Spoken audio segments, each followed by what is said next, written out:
All right, Con, you good? We lock? Okay, cool. Okay, cool. Yeah. All right. Shalom. Shalom. First and foremost, praise, honor, and glory. Yahawah, Bahasham, Yahawashi, Bahasham, Bahasham, double honors to the great millstone. Peace and blessings to the whole. Yeah, Salaki, if you're something with StreamYard, Chrome computer, if you have Android, can't really do nothing about it. So we apologize if you have anything like that. I could maybe lower my voice down. It's just so that echo. I could maybe lower my voice down. But I apologize. My bad, that was my tablet Slack. I was just making sure the sound was coming through. Oh, okay. But I could still kind of hear Kind of. But you never know how you receive it, so. Yeah. But yeah, as you see the title of this, and the brother put on Yahawah Bahasham Yahawah Kingdom, a forever kingdom and no war, and want to just pretty much do like a part two of the lesson. This is not on my channel. I did do on my channel a lesson about you do air not and that lesson I went 1,000-year period. 1,000-year period I've talked about is going into the medieval time, and the other one to that period where we were for 1,000 years, the establishing of law and order in the kingdom. And actually, I'm happy that I did miss part in the commentary. There's a little bit more that was in the commentary in Revelation 20 because I just went into something else. But Lord's willing to get into that as well. But just wanted to go into this lesson now. Yahawah's kingdom is going to be a forever kingdom, and when Yahawah comes back, he's going to take down Esau's power structure, and he's going to set up his power structure on it. Matter of fact, let's start off with Revelation 12 and 7. You said 12 and 30? 12 and 7. Revelation. You can hear me? Yeah, come. Okay. This Revelation chapter 12 in verse 7. And there was war in heaven.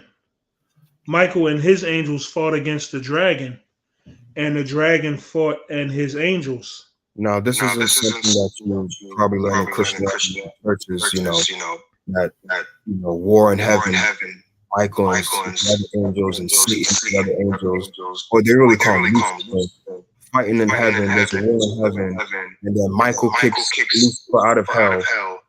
He goes into the pits of hell and all that. No, that's not talking. This is Revelation. This is the last book. So this is the end time, not the beginning. Which even if you read the book of Genesis, it says in the beginning, God created heaven and earth. There's no war in heaven. Right? The war that we're talking about is going to be talking about Esau and his armies are going to fight against the Lord and his armies with Michael and the other when they return. That's what it's talking about. Heaven meaning rulership. And we're in the time of even heaven is rulership. Right? Heaven, when you think about is what? You're on high, right? Esau is on high right now. So he's the top guy on earth. Right. Keep reading. No. It says, and Michael and his fought against the dragon. The dragon was Esau, and the dragon fought and his angels, which is Esau and his army. Now, I just want to go into. Read verse. Come on, verse 8. And prevailed not, neither was their place found any more in heaven. So it says, and prevailed not. So that means that they lost. Right? So that means that what? Yahawah prevails. It says, neither was their place found any more in heaven. What does neither was their place found any more in heaven mean? When you go into the blue letter, now we can't share that now, but you can do this on your own at home.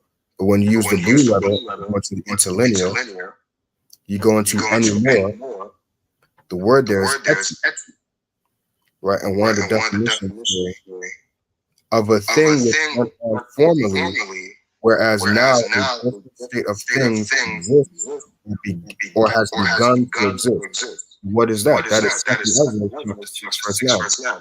Esau is the end of the world. The things which were formerly But the Jacob is the beginning of its power, which is what? As now a different state of things exists or has begun to exist. So what? Esau's former age is done now. The time of Jacob, which is the Israelites, has begun. So that's when Esau goes down. There's a transition of power from him to the next king, which is Yahawashi, which is also the king of Israel. Right? We can get Daniel chapter 7.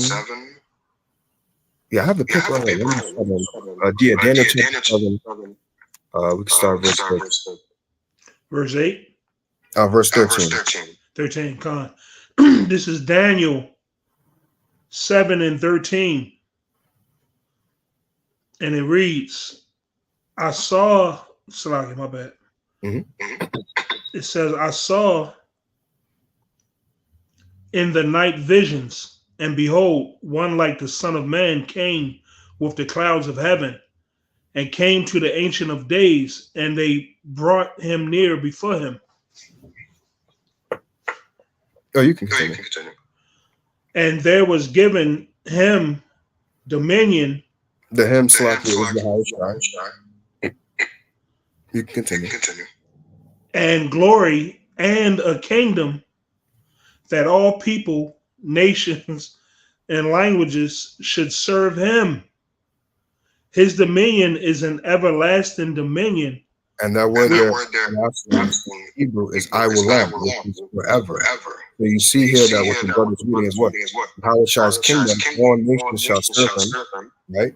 And what is going to be an everlasting kingdom. There's not going to be no war rising up. Get that as well. I didn't write that down. Also, Isaiah the second. I'll get that one. You can continue. Con. And there was given dominion and glory and a kingdom that all people, nations, and languages should serve him.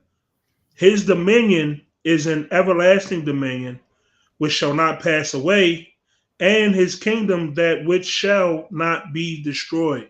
All right, so there's not going to be no challenge in Yahawah's kingdom. Once he rules, going back to with the previous scripture we started with, Revelation chapter 12 and verse 7, says that we went into the definition of actually meaning the things that formerly went on have ceased, and now a different state of things have begun to exist, which is what? Second Ezra 9. So Esau is the underworld, and Jacob is the beginning of the follow. So Esau goes down, right? Yahawashi is that catalyst that takes down Esau, but also brings about the Israelite kingdom. Right? And now in his kingdom, what? All nations shall serve him, and it's going to be an everlasting kingdom. Right? Now I'll bring us up to mention it. Because I believe Bishop McCann was saying after the 1,000 years, that's when Esau is going to come with these other nations and come against them. And I think he was trying to mix in Ezekiel 38 into it, and also Isaiah 24. And I forgot there was another chapter he was trying to mix it as well. He was mangling it, and it made no sense at all. Well, it makes sense if you have a confused mind. That's how it makes sense. Right. Because I mentioned in my last one, it makes no sense. So think about it. You have everybody in captivity. And you mean to tell me the Heavenly Father can let them go? Yeah. Oh, not only that, you in the kingdom. We are under the new covenant, spiritual powers, and they think they could. He said they're going to look up and say, "We can take them." Yeah. You can take on God. We flying. We have Superman, laser, but we can take them on. We can take that down. That doesn't make any sense. And just think about it. We always talk about the intelligence or the mind of the Heavenly Father, how his mind is higher than ours. So you mean to tell me?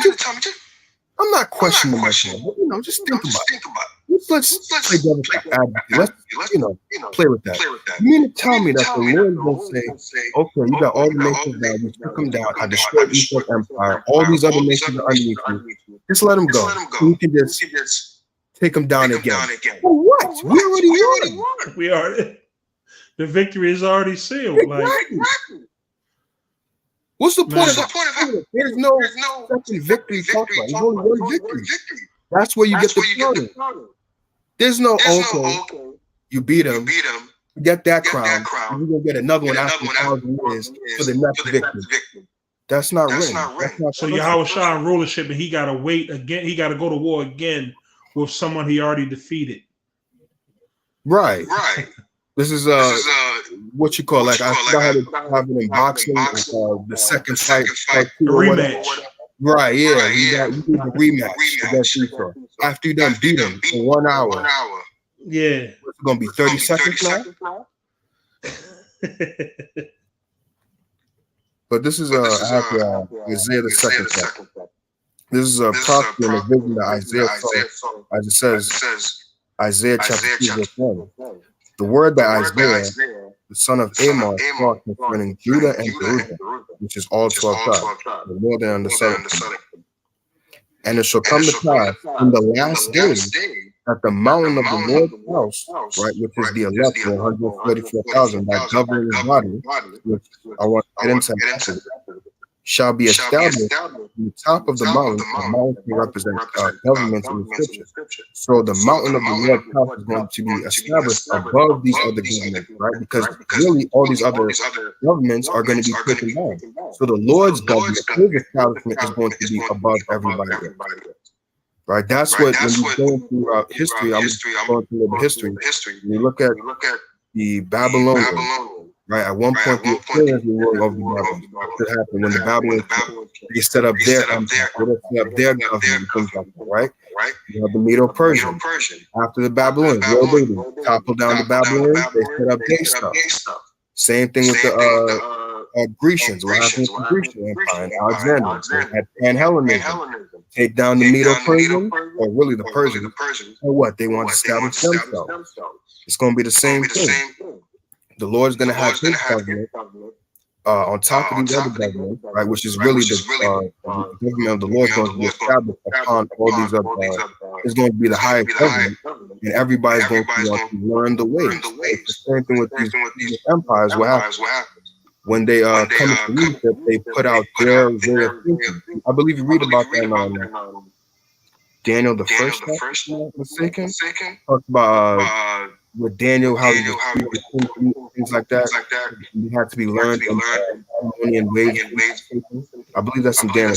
We ain't got to get it. I believe that's written in Daniel the first chapter. Also, I believe I mentioned as well. The Assyrians, anytime they take over, they bring you into their land so that way you can learn their ways and rules and things, their way of life.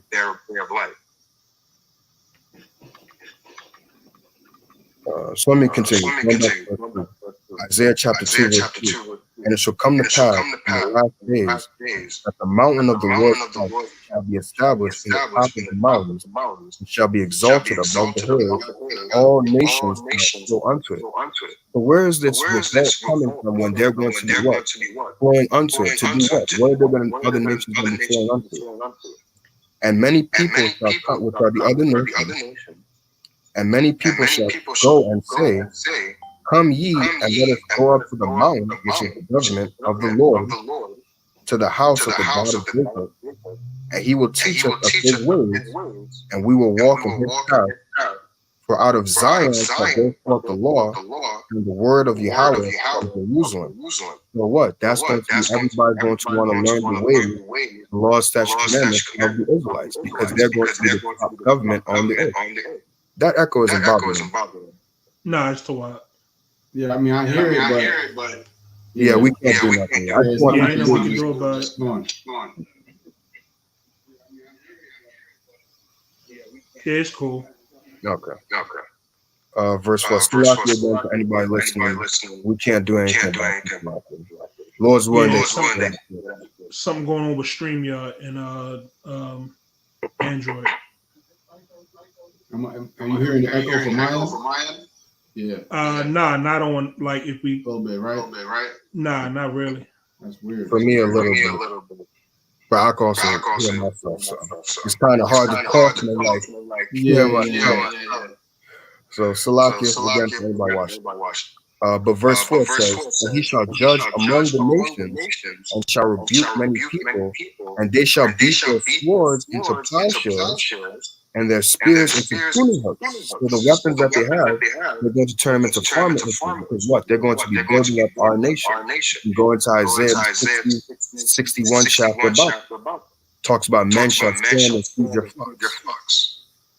Right? Continuing, nation shall not lift up sword against nation, neither shall they learn war anymore.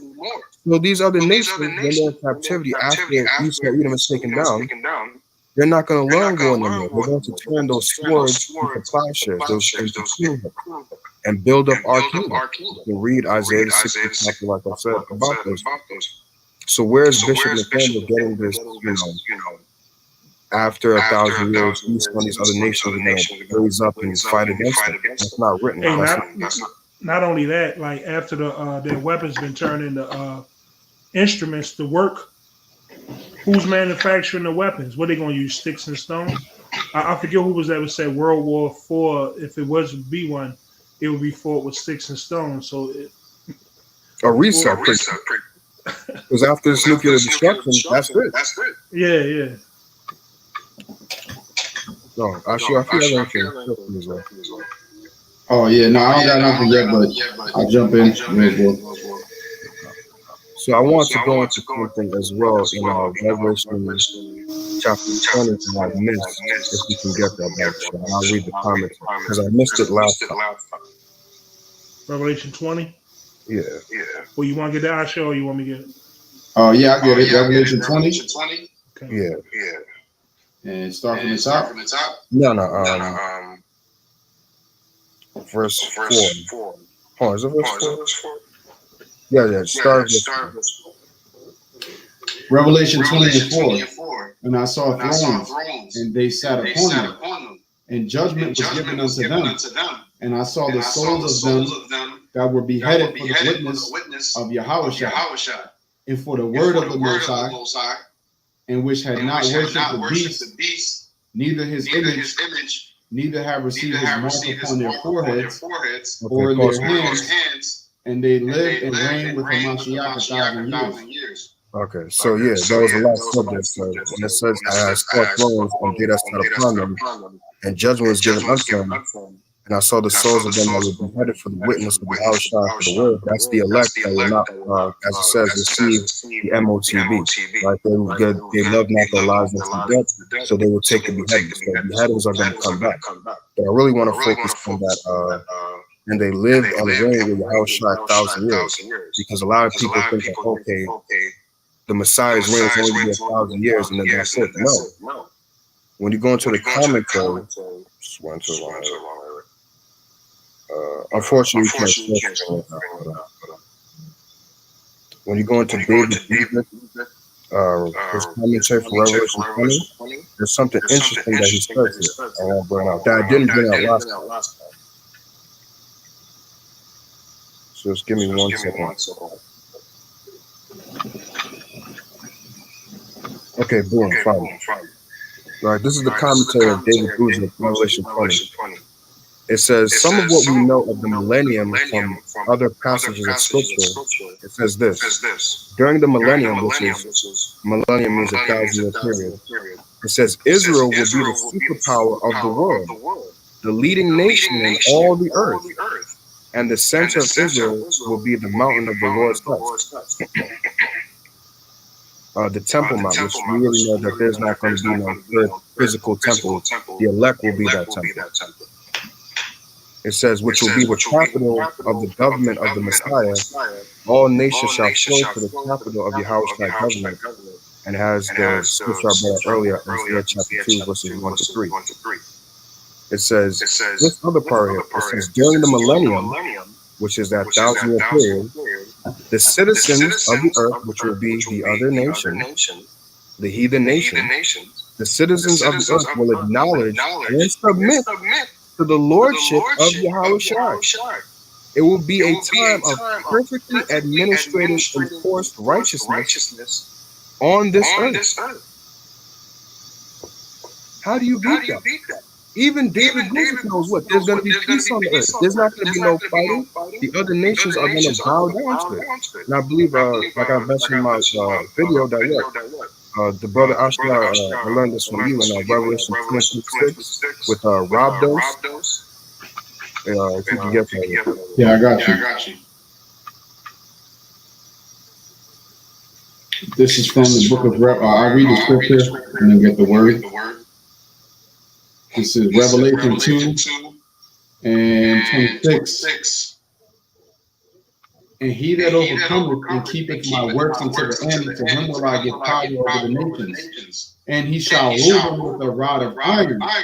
As the vessels of the potter shall they be broken to shivers, even as I received of my Father. And when we go into the word there, Rabdos, the word for rod in Greek is Rabdos. And it says, when we go to the third part B, it says, when applied to kings with a rod of iron, indicates the severest, most rigorous rule. Right. And just like it said right here, it says it will be a time of perfectly administrative enforced righteousness on the earth, which is going to be through that Rabdos, that rigorous rule. Right, the elect will be made like kings and priests of the earth, as it's written of in Revelation 5th chapter. Right. So where is Bishop Nathaniel again getting this, idea that there's going to be an uprising in the kingdom of heaven, and these other nations led by Edom are going to look up at us and you can take us down in our perfected state, where we can't die, as written of in 1 Corinthians the 15th chapter, that this mortal must put on immortality and this corruptible must put on incorruption. So we're going to have perfect bodies. We can't die. We're going to be gods with spiritual power. But yeah, you're going to think that take the song. Hey, I found something that's kind of saying exactly what Nate trying to say. Oh, in the comment, I was going to mention that. In the David. You can bring it up. Because I was going to mention the same thing. Because he was saying the whole thing about how be careful of dumb. I'm gonna just say, be careful of dumb Hebrew, black Hebrew Israelites out there who get this Christian doctrine about how what exactly he said afterwards. Be careful of label us. Be careful of these dumb black Hebrew Israelites say something. I forgot. I apologize. I think he said what did he say? Something about I forget what he say. That damn demon, man. It'll come to me. Yeah, but you can bring that out. Is it more up or is it more lower? Yeah, see, David Guzik in the commentary, it says the final battle after the 1,000-year reign. It says Jesus, but we know Yahawashi. Revelation 20 and 7 through 8. Satan is released and gathers an army.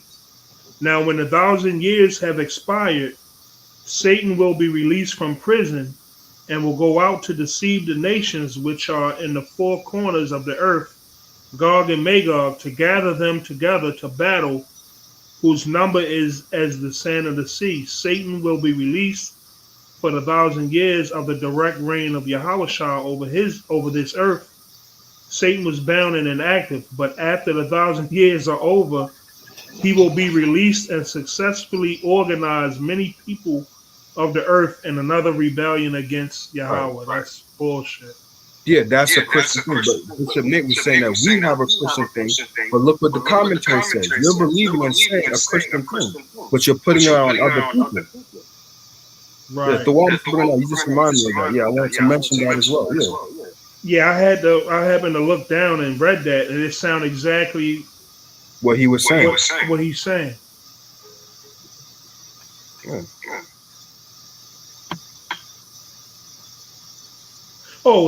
Listen a little bit more. It says, if Yahawashi has reigned so wonderfully for 1,000 years, then why will the earth rebel? They will do it, and Yahawah will allow it as a final demonstration of man's rebellion and depravity. Outward conformity to Yahawashi's rule will be required during his reign, but seemingly an inward embrace of his lordship will still be up to the individual. That's crazy. But that doesn't line up because the scripture said in Isaiah 2 that you learn war no more. That's the war that you're speaking about. So that doesn't fit. The whole his kingdom lasting forever. It's going to be an everlasting rulership. But hold up, after Satan will be loose, which you know Satan is Esau. After that 1,000 years, war is going to happen again. For what? Like we mentioned earlier, why would you let them go? To cause war again? But you just said that what? There will be no more war. And we know that the Heavenly Father is not the author of confusion. That's right. So, you're seeing who really has the Christian doctrine. Like brothers always say, that's what happens when you call upon Christ. That's what happens when you say Most High in Christ bless. You start believing that Christian doctrine. And through the Spirit, you know, I forgot about it, but I did want to mention that, but the brothers saw it, that the Spirit brought out that what? Bishop Nate is believing in Christian doctrine. That's what the Christians believe. David Guzik is a Christian. Yeah, it's a copy and paste doctrine. And I watched a video earlier. A brother was saying that he brought this out like 7 years ago as well. Comfy? Nah, I heard Comfy also brought something out like that.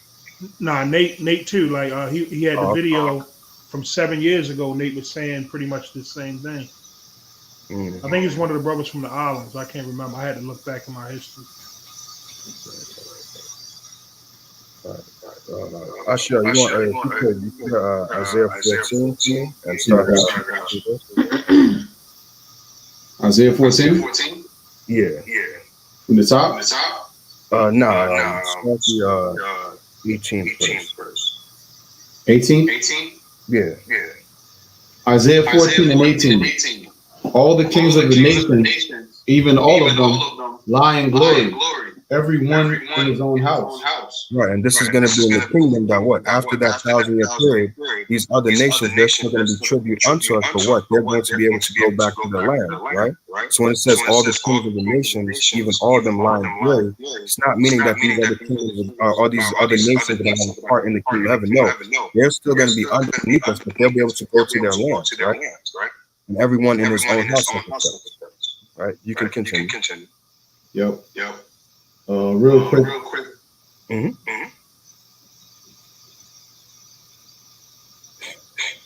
Yeah, it mentions in the NLT, it says the kings of the nations lie in stately glory, each in his own tomb, which also could represent them, you know, having a proper burial and basically having a sense of honor amongst themselves.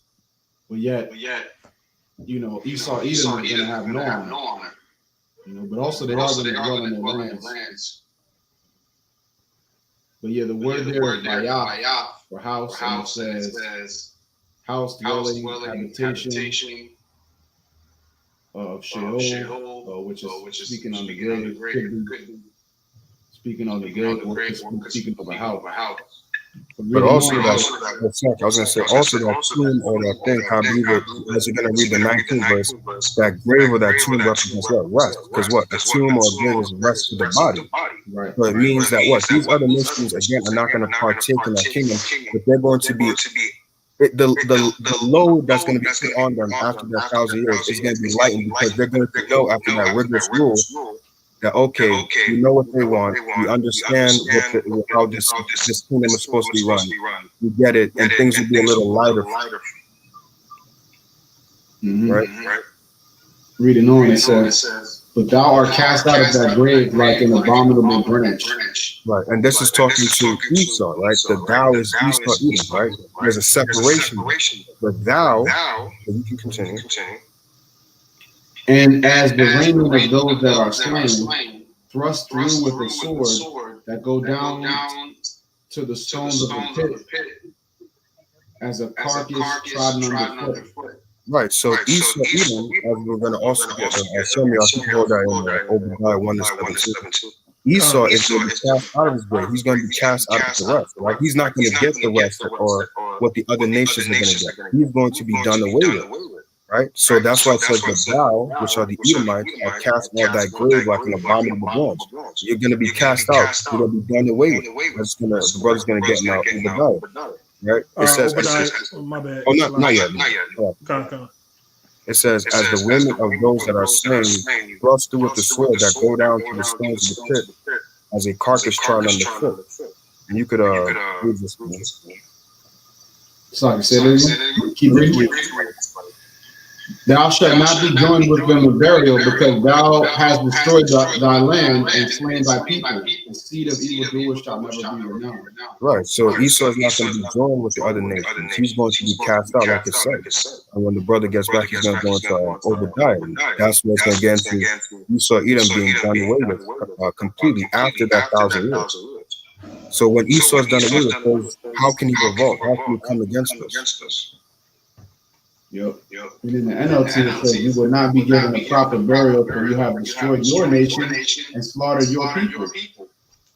Which Esau is also guilty of that. He slaughtered his own people. Mm-hmm. The descendants of such an evil person will never again receive honor. We can get Obadiah 1. Obadiah 1 and 7. 17. It says, but upon Mount Zion shall be deliverance, and there shall be holiness, and the house of Jacob shall possess their possessions. Right. So again, think about it, right? There's going to be deliverance on Mount Zion, which is the Israelites, right? As it's written, all Israel shall be saved, right? That's another topic that we'll go into, because he was saying, I believe he said, Israel's going to come in the kingdom. He doesn't believe that Israelites are going to come back in the kingdom. Those who die off, who are murderers and things like that, alternate lifestyles. He doesn't believe that they're going to come back in the kingdom. That's another topic to tackle as well. But upon Mount Zion shall be deliverance, and there shall be holiness, and the house of Jacob shall possess the possessions. Now again, the other nations are going to be our possessions. Now think of it like a toy. If you have a toy, do you think you're going to give that toy away to somebody and let that toy go? So why would the Heavenly Father again let us let go of that possession so that way they can fight against us? It says that we're going to possess our possessions. Right? But you can continue. Or at least if you have 17. Let me read 18. Yeah, come. And the house of Jacob shall be a fire, and the house of Joseph a flame, and the house of Esau for stubble. Right. So the house of Jacob represents, Judah, Benjamin, Levi, and the house of Joseph represents the northern kingdom. Right? So all 12 tribes. And also saying Esau is stubble. So how can stubble fight back against? Like, this is towards the end of that being destroyed. How are they ever going to, get the courage to fight back against a power they never seen before?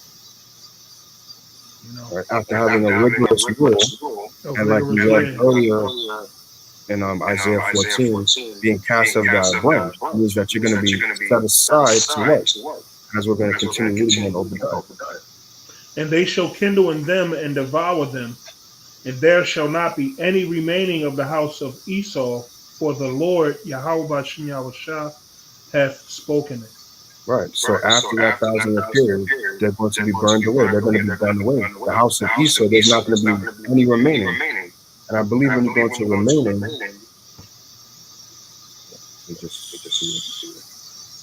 I got it. The word remaining. Oh, you got it. Yeah. The Hebrew word is yad, and it says survivor, remnant, that which is left.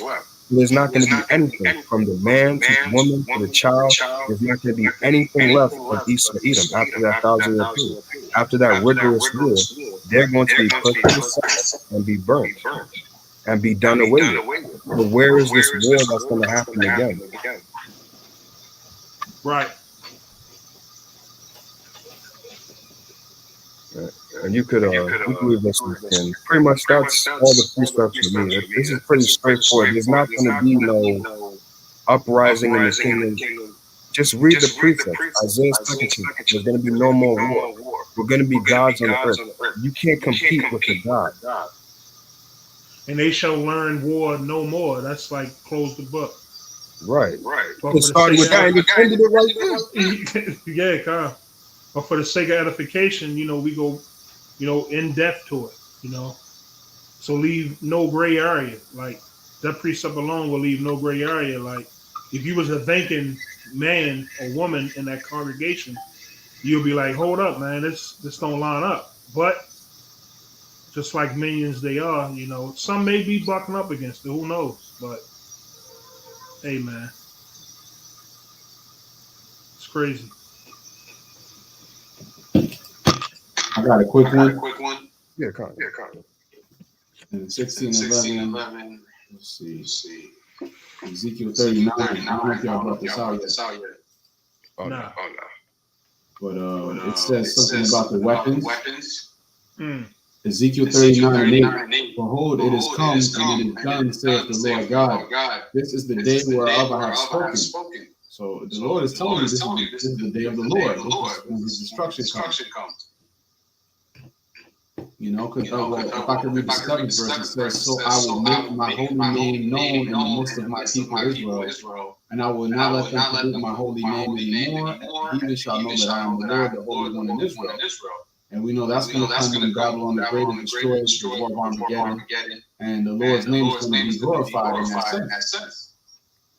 So it says, behold, it is come, and it is done, saith the Lord God. This is the day whereof I have spoken. And they that dwell in the kingdoms of Israel shall go forth and shall set on fire and burn the weapons. Mm. Both the shields and the bucklers, the bows and the arrows, and the handstaves and the spears, and they shall burn them with fire 7 years. So are the heathen nations going to try hand-to-hand combat with us? Yeah. They learn Brazilian jiu-jitsu out there slaving. They're going to come to you from capoeira? Yeah. Is Mike Tyson going to go start teaching heathen? just for fun, just to see what they'll do? Yeah. Because according to this, there's not going to be any more weapons. And we already, I'm sure you brothers read Isaiah 2, it mentions that they're not going to learn war anymore. So there's going to be a period of time where all these weapons are going to be destroyed. And the only authority is going to be Israel.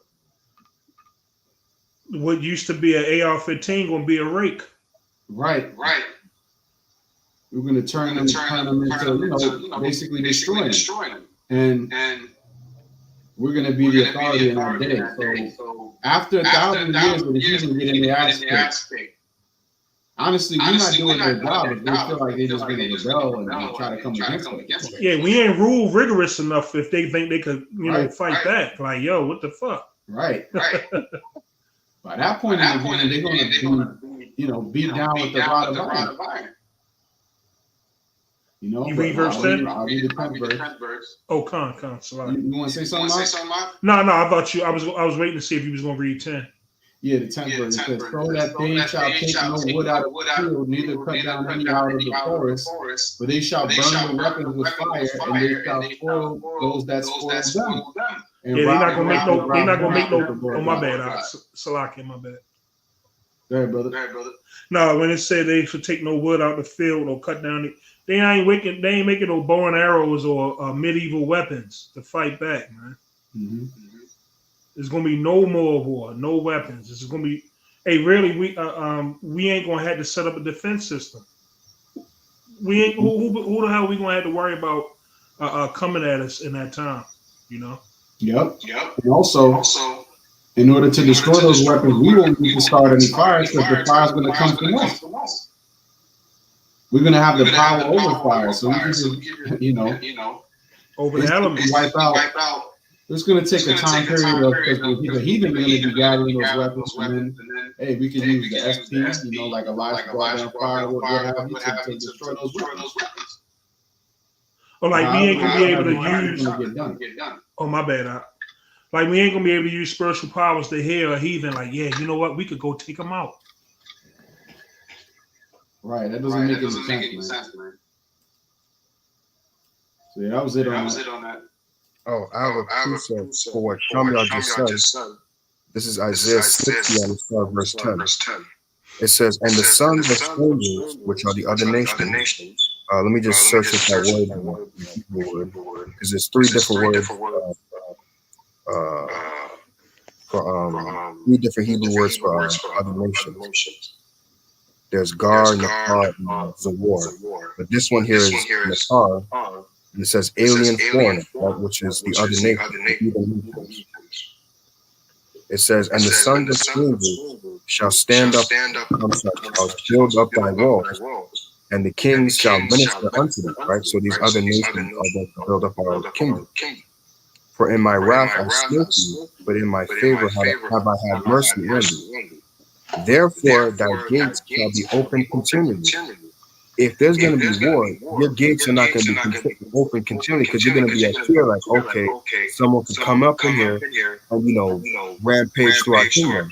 But if your gates are open continually, meaning that what? There's going to be continual peace. And those gates are going to be open, or as it says here, therefore thy gates shall be open continually. They shall not be shut day nor night, that men may bring unto thee the forces of the Gentiles, and that their kings may be brought. So they're going to be the forces of the Gentiles are going to be their riches.